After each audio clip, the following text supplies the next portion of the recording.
Primera de Pedro, capítulo 2, verso 4. Nuevo Testamento. La palabra del Señor dice así. Vamos a leer ahí en Primera de Pedro, entonces, capítulo 2, verso 4.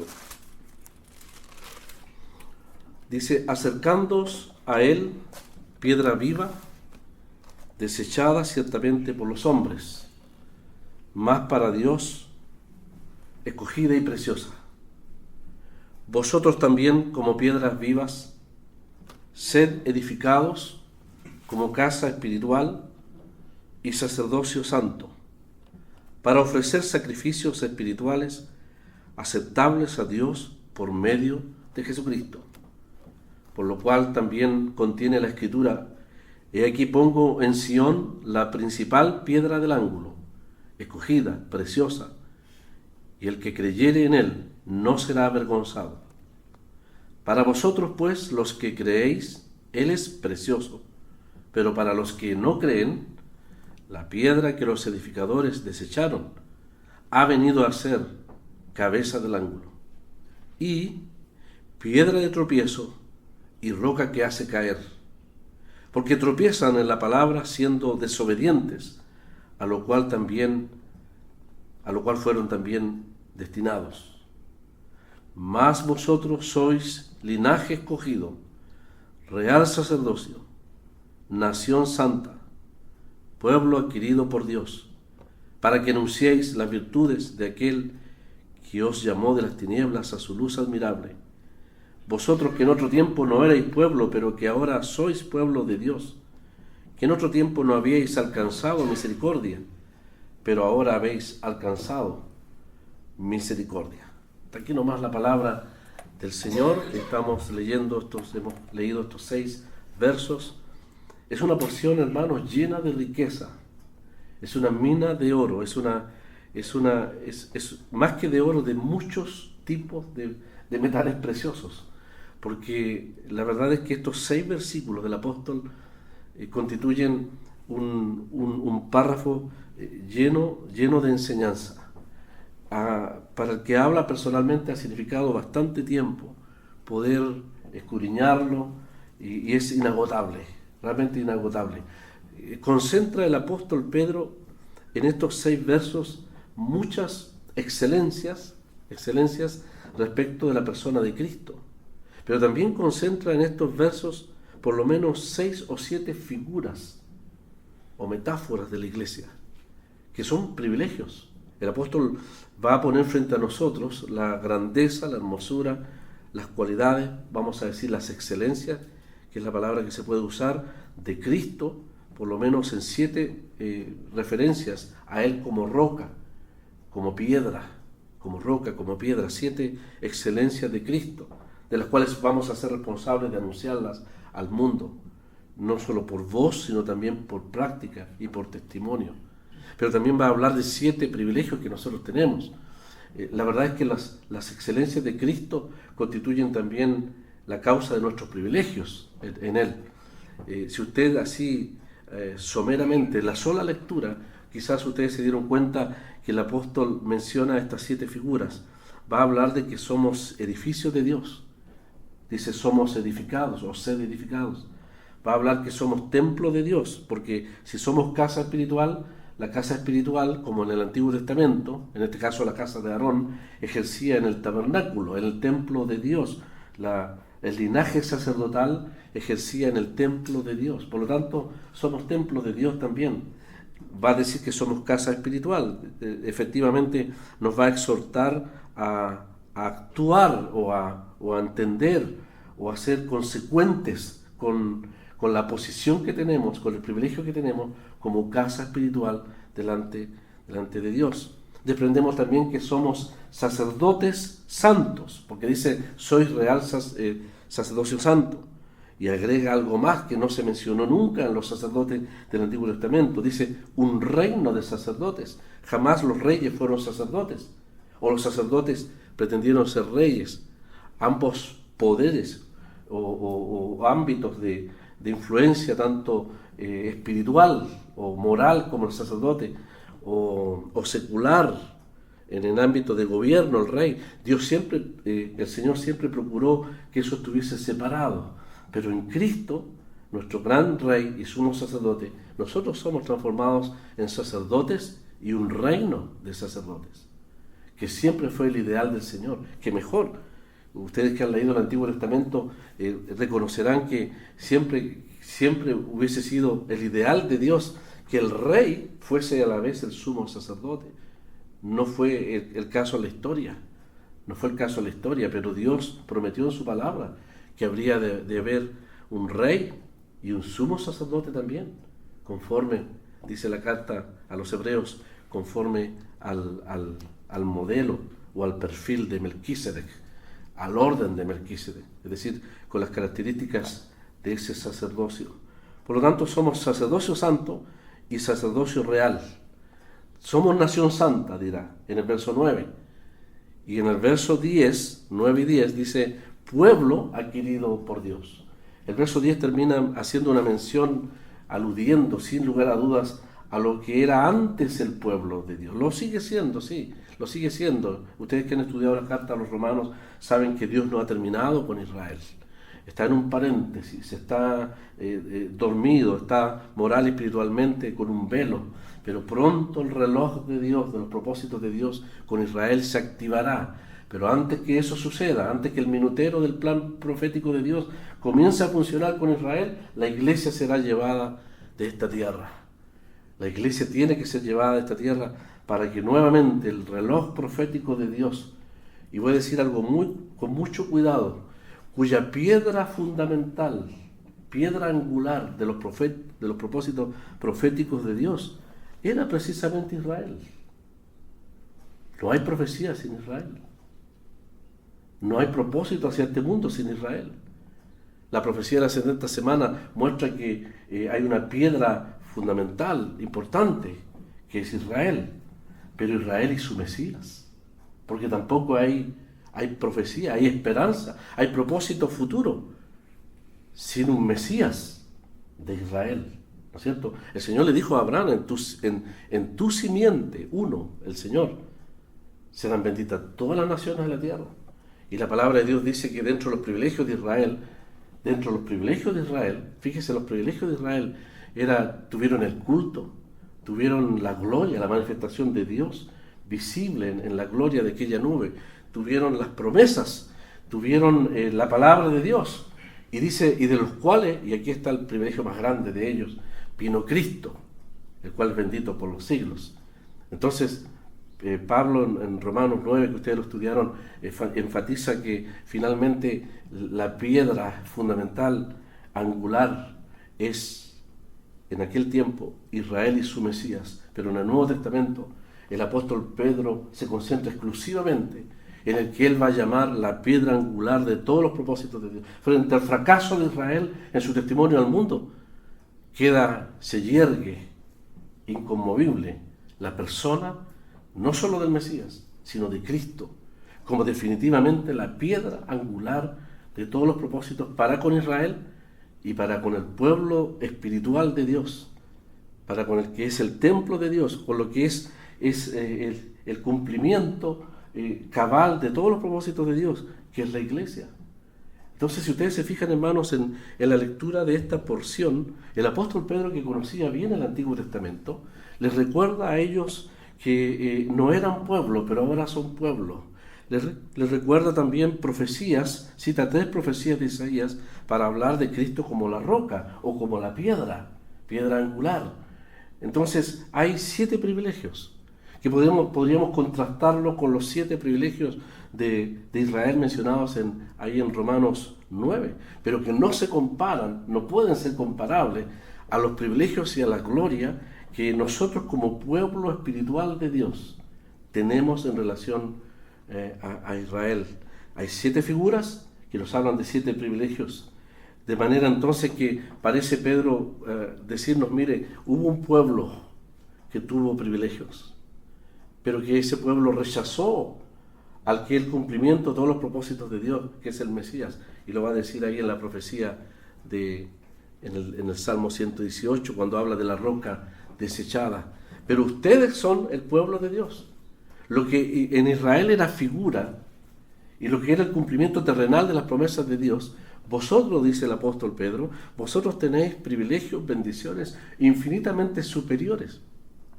Porque si hubo un edificio literal, vosotros sois el edificio espiritual. Si hubo un templo que constituía la base de todo el culto a la nación de Israel, el orgullo de esa nación, la gloria de esa nación, la presencia de Dios en un templo visible, vosotros, dice, sois el templo, la morada de Dios en el Espíritu por toda la eternidad, visiblemente ahora, como expresión local, en cada iglesia local. Bien oraba nuestro hermano de que efectivamente cada iglesia local es importante, porque cada iglesia local es una expresión local de la morada de Dios en el Espíritu.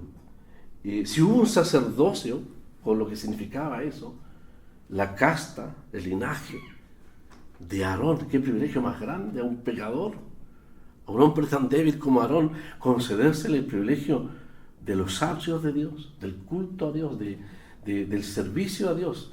Pues ese privilegio realmente se extiende ahora a todos los creyentes a través del mundo. Es un privilegio universal, una de las grandes verdades de toda iglesia local, y que es fundamental, es el ejercicio del sacerdocio de todos los creyentes, hombres y mujeres.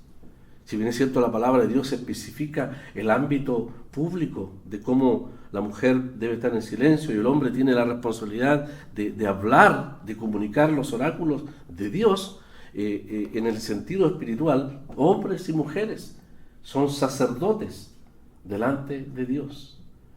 El Nuevo Testamento especifica el ámbito del servicio público, pero no limita el ejercicio espiritual de adoración, de devoción, para ni hombres ni para mujeres.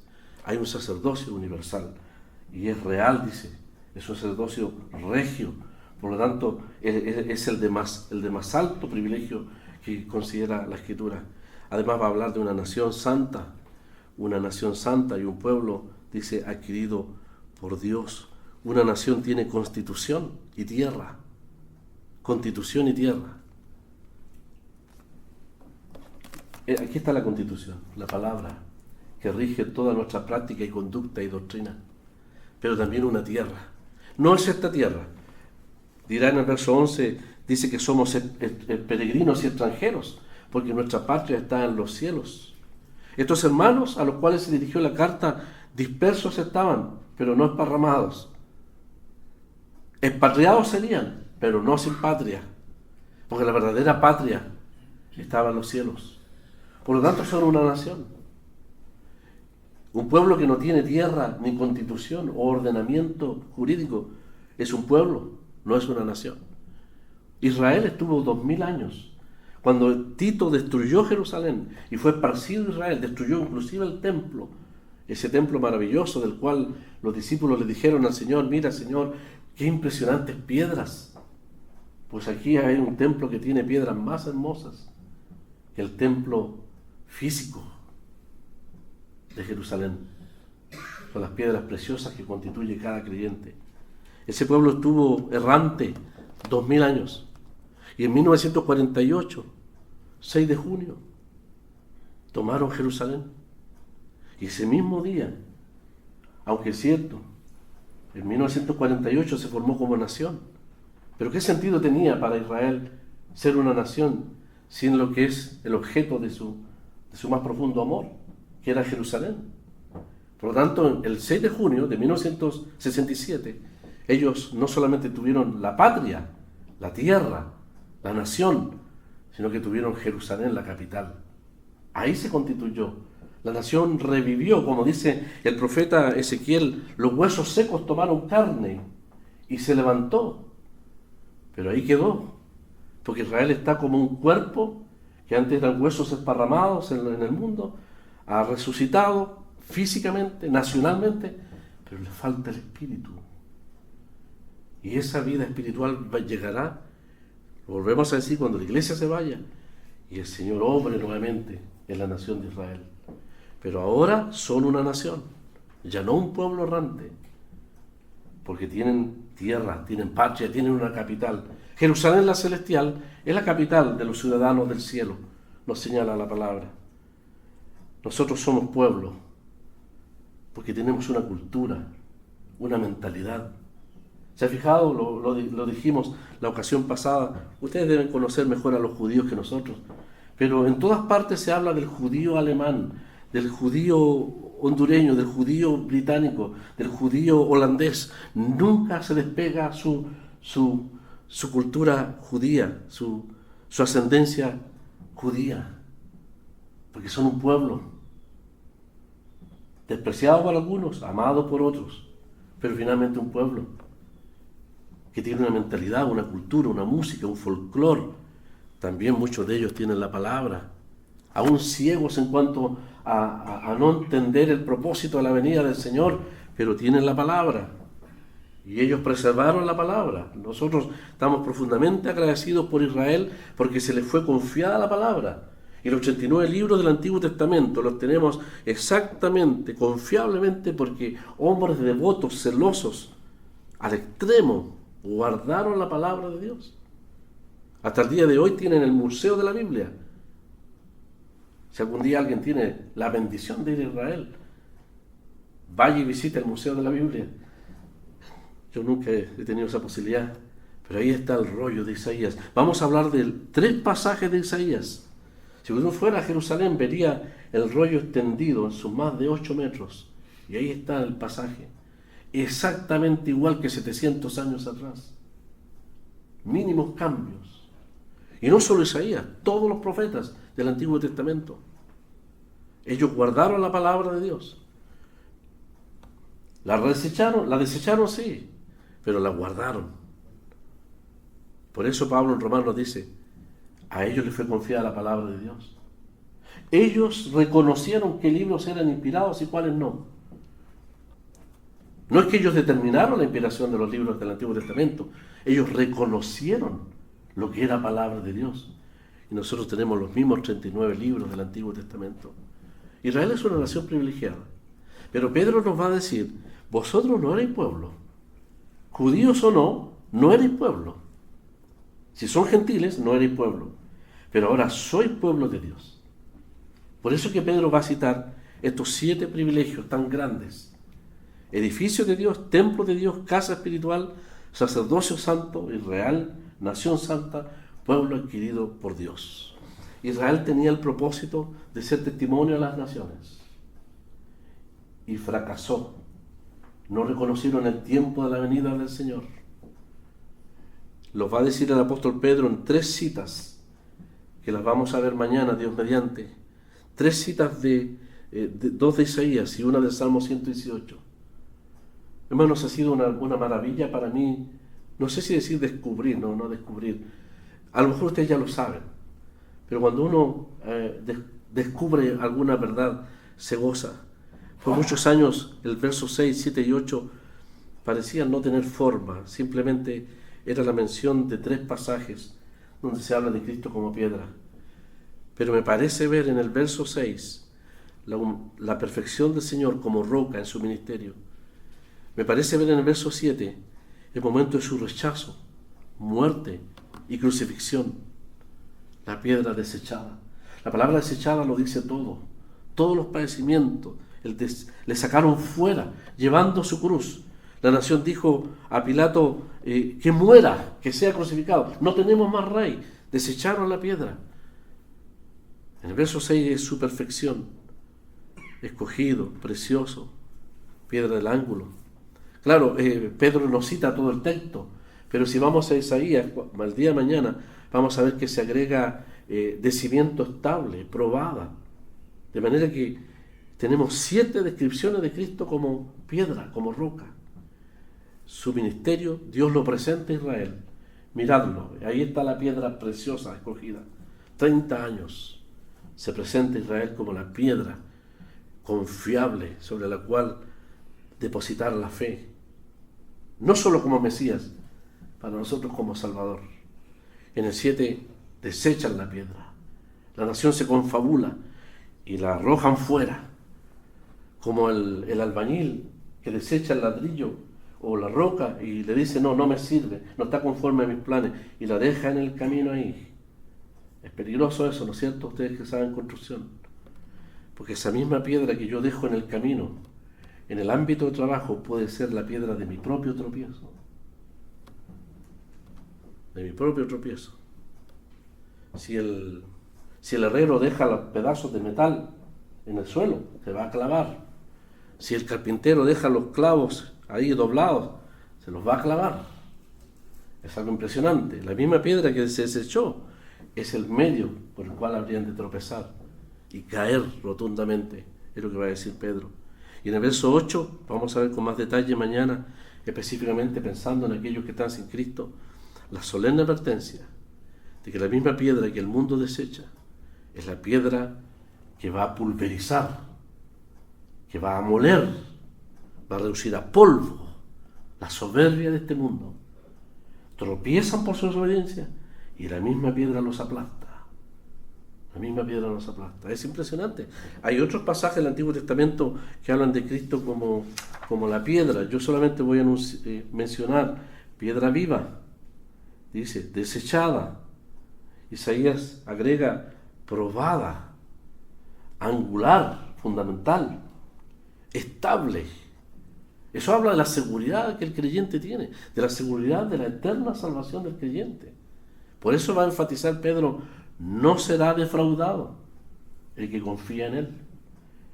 Y no solo tiene que ver con la salvación, el no será defraudado tiene que ver también en el contexto del sufrimiento de estos creyentes, porque nosotros en tiempos de prueba, de aflicción, de extrema necesidad, necesitamos en qué sostenernos, en qué apoyarnos.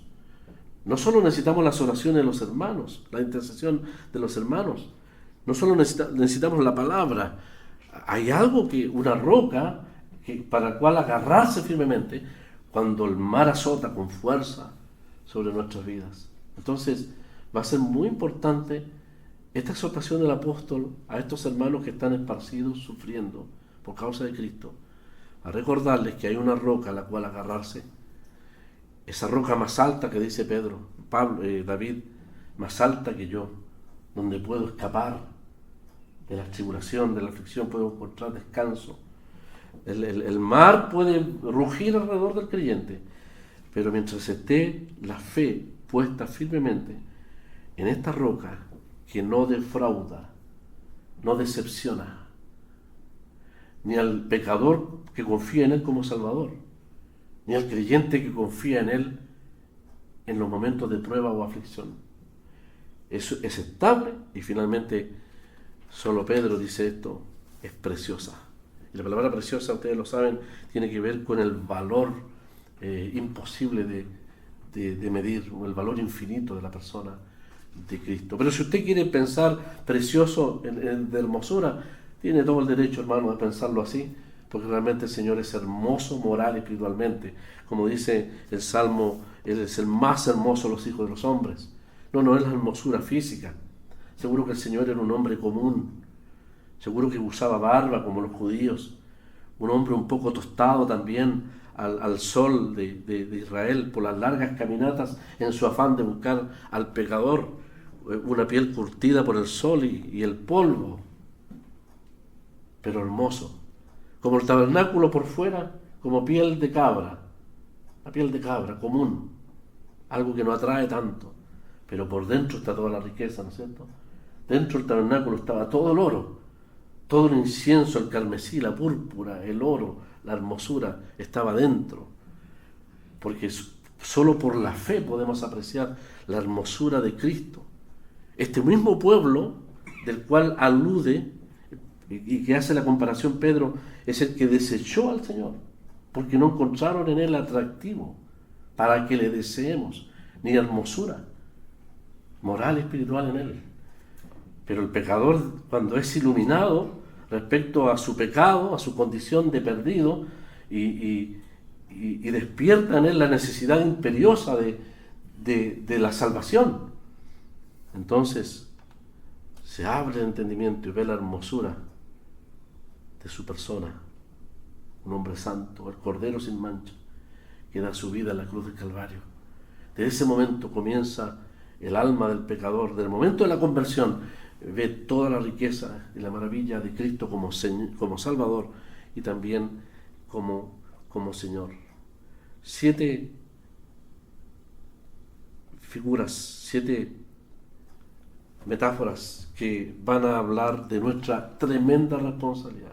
Porque privilegio demanda responsabilidad. Privilegio es responsabilidad. Privilegio es responsabilidad. Y 7 menciones de Cristo. De todo lo que tenemos y lo que somos, lo tenemos en Él. Nosotros muchas veces cantamos. De manera entonces que la exhortación del apóstol va a ser acercándoos a Él. Piedra viva, desechada, escogida y preciosa. El tiempo se ha ido. ¿Qué significa que somos templo, casa, edificio, sacerdocio, nación santa, pueblo adquirido? ¿Qué es lo que quiere decir Pedro cuando dice acercándose a Él, piedra viva? Aquí hay varios que saben construcción. Algunos saben trazar. Mi hijo aprendió a trazar en 2 años. Interesante. Ahí lo apuraban los maestros para que trazara. Si no trazaba y no avanzaba él, no avanzaba la obra. Ustedes saben que al trazador lo siguen de atrás, ¿no es cierto? Los maestros lo presionan. Ya saquen las medidas pronto para que podamos avanzar. Yo le digo, tú debes saber perfectamente lo que significa trazar. ¿Cuál es el punto de referencia, el punto de partida?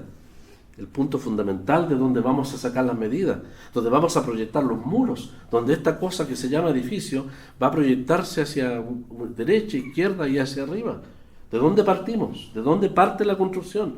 ¿De dónde parte toda la estructura, los planes eternos de Dios para con Israel y la iglesia? De un punto, de una piedra, de un ángulo. Esa piedra va a ser Jesucristo, la persona del Señor. Por lo tanto, mire, va a parecer burdo lo que voy a decir. Quizás los niños tienen más imaginación que nosotros.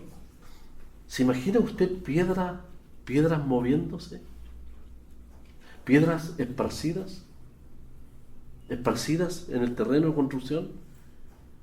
Y que se mueven y se apegan a un punto, al punto de partida. La piedra angular. Claro, el adulto dirá, no, pero es que las piedras no caminan, lo sabemos. A veces tenemos que ser como niños para la Biblia, como el Señor enseñaba, como niño nos enseñaba, usaba parábolas muy sencillas, porque a veces nuestro intelecto o nuestra presunción de entender todas las cosas nos impiden conocer las verdades más básicas y fundamentales.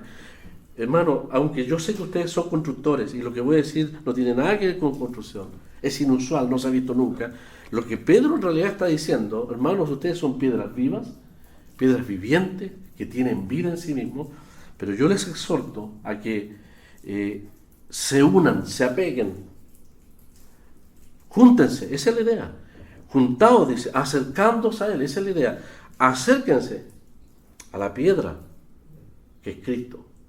Esto involucra muchas cosas. Él tiene el señorío, la preeminencia, el primer lugar. Todo parte de Él. Todo es referencia a Él. Su voluntad, su palabra. Él manda. Él es la medida que manda en todo. No solamente en la congregación, sino en forma personal. Debe ser la piedra angular de mis metas, de mis planes, de mis propósitos, de mis ambiciones, de mi servicio. Él es la meta del cual convergen todas las medidas y a la cual se refieren todas las medidas. En el plano de la asamblea y en el plano de mi propia vida. Un arquitecto podría preguntar, ¿dónde está el punto de partida de todas tus medidas, todos tus trazados? Bueno, son mis ideas. No. Hay un punto de partida. Es Cristo, es su palabra. ¿Te has referido a Él? ¿Has buscado su voluntad? ¿Es Él el que está mandando en todas tus direcciones, en todos tus trazados? ¿Este trazado de tu vida es de acuerdo a la voluntad de Él? Lo mismo es congregacionalmente. Permítame volver a la figura, que los niños la entenderían perfectamente. Me parece ver piedras caminantes que están esparcidas como los esparcidos, Estos son los expatriados. Pedro les ha exhortado, hermanos, sean santos. Hermanos, ustedes tienen una gran salvación, gócense en medio de las aflicciones. Hermanos, ámense unos a otros, dice, es necesario, en una tierra extraña, en un mundo hostil. Ahora yo les exhorto, dice Pedro, no se olviden, júntense como piedras, bien afiatados, como la famosa falange que inventó Alejandro Magno. ¿Por qué Alejandro Magno derrotó un imperio como el imperio medo-persa, que tenía miles de soldados y cientos de elefantes gigantes como caballería? Porque inventó la falange, un escuadrón de más de 200 hombres, no me acuerdo cuánto, pero bien afiatados, bien pegados codo con codo, cuidando los flancos, y avanzaban, de manera que se lanzaban los enemigos como hormigas y los iban matando y liquidando. Con pocos hombres venció un ejército de un imperio. Porque el pueblo de Dios no avanza si no está afiatado, en comunión, en amor, en el mismo propósito. No puede avanzar. No puede resistir las pruebas. Diseminados no podemos vencer la hostilidad del mundo. Necesitamos la compañía, necesitamos la comunión codo a codo. Por eso dice, piedras vivas, esparcidas, afiatados, juntados en primer lugar a la piedra fundamental que es Cristo. Y entonces nos va a decir, ahora que ustedes son piedras vivas, juntos, reconociendo la preeminencia de Cristo como piedra angular, actuado, más bien dice, funcionad, eso significa, permitan que sean edificados, funcionen como edificio espiritual que lo son, funcionen como sacerdocio espiritual que lo son, funcionen como pueblo, como nación que lo son. Porque una cosa es la posición y otra cosa es llevarla a cabo, vivir de acuerdo a aquello. ¿Soy creyente? Bueno, viva conforme a lo que es un creyente, en santidad de vida, sirviendo al Señor, etc. No solo palabras, sino hechos. Entonces Pedro dice, juntaos como piedras a la piedra fundamental y formad el edificio. Ya está formado, pero de manera práctica. Cada vez que se congreguen, sean edificios, sean templos, sean sacerdocio, ejerzan el sacerdocio, vivan en santidad, ofrezcan sacrificios espirituales, adoren, alaben, actúen, funcionen como lo que son realmente delante de Dios. Pero el punto de partida, como toda construcción del antiguo tiempo, ahora hay otras técnicas, ¿no es cierto? El punto de partida de todo servicio, de toda actividad, parte con la piedra del ángulo. Ahí está el comienzo, ahí está toda la medida, de ahí se traza todo, de ahí funciona todo hacia arriba. Si la piedra, Cristo no es reconocido como la piedra angular fundamental de toda iglesia local, difícilmente podamos avanzar. Sí, es nuestro Señor, es nuestro Salvador, pero en los hechos, a través de su palabra y su voluntad, hay que reconocer que Él es el punto de partida en todo nuestro servicio, en el ejercicio de nuestros privilegios y en todo lo que podamos rendir a Él, adoración, el culto, etc. Así que, hermanos, permítanme poner en la mente de ustedes esta comparación que a lo mejor algún enseñador o otro diría que extraño la ilustración del hermano Rodolfo, pero veo que no es extraño. Pedro está diciendo eso. Piedras vivas que se juntan, como un imán que los atrae a todos a una. A partir de allí, entonces, funcionen. No solo como iglesia local, que se reúne en nombre del Señor, sino como todo lo que ustedes son. En la carta a los Hebreos es más sencillo, no dejando congregarse, dice. Pero Pedro lo dice figuradamente. Hay una piedra, juntaos todos. Partan de esa base, acercándoos a Él. Sí, es mi responsabilidad personal, pero aquí es congregacional. Afiatarse, apéguense firmemente a su persona, para que puedan ejercer todos los privilegios que tienen en el Señor. Vamos a orar para terminar. Padre Santo, gracias por tu palabra en esta mañana. Bendícela en los corazones de los que estamos presentes. Ayúdanos a poder desprender de ella las lecciones necesarias y, como el apóstol Pedro siempre tan práctico, podamos llevarlas a la práctica, expresarlas de manera vivencial, efectiva, como pueblo y en forma personal. Bendice esta porción en estos días y que, seguramente conscientes, a veces abrumados de tanto privilegio, de tanta bendición, tú nos ayudes con tu poder a responder, a ser consecuentes, a expresar de manera práctica tanta bendición y tanto privilegio como pueblo celestial, como nación santa, etcétera. Padre, permítenos contemplar tanta bendición que el Señor nos ha dado, y también permite que el día de mañana tu palabra pueda ser usada en beneficio de aquellos que aún no tienen a Cristo, que no encuentran en Él hermosura, ni como Salvador ni como Señor, pero que tu palabra pueda iluminarles y puedan ver la grandeza, la hermosura, la perfección, en primer lugar, de la obra de Cristo en la cruz, que puedan humillarse y poner la fe en Él, reconociéndole como Salvador personal. De seguro que en ese momento se abre todo un mundo, todo un universo de conocimiento de las excelencias morales y espirituales del Señor. Bendice tu palabra, gracias por este tiempo. Bendice a cada hermano y hermana al regreso a sus hogares. Guárdanos en bien en el regreso. Lo agradecemos en el nombre del Señor Jesús. Amén.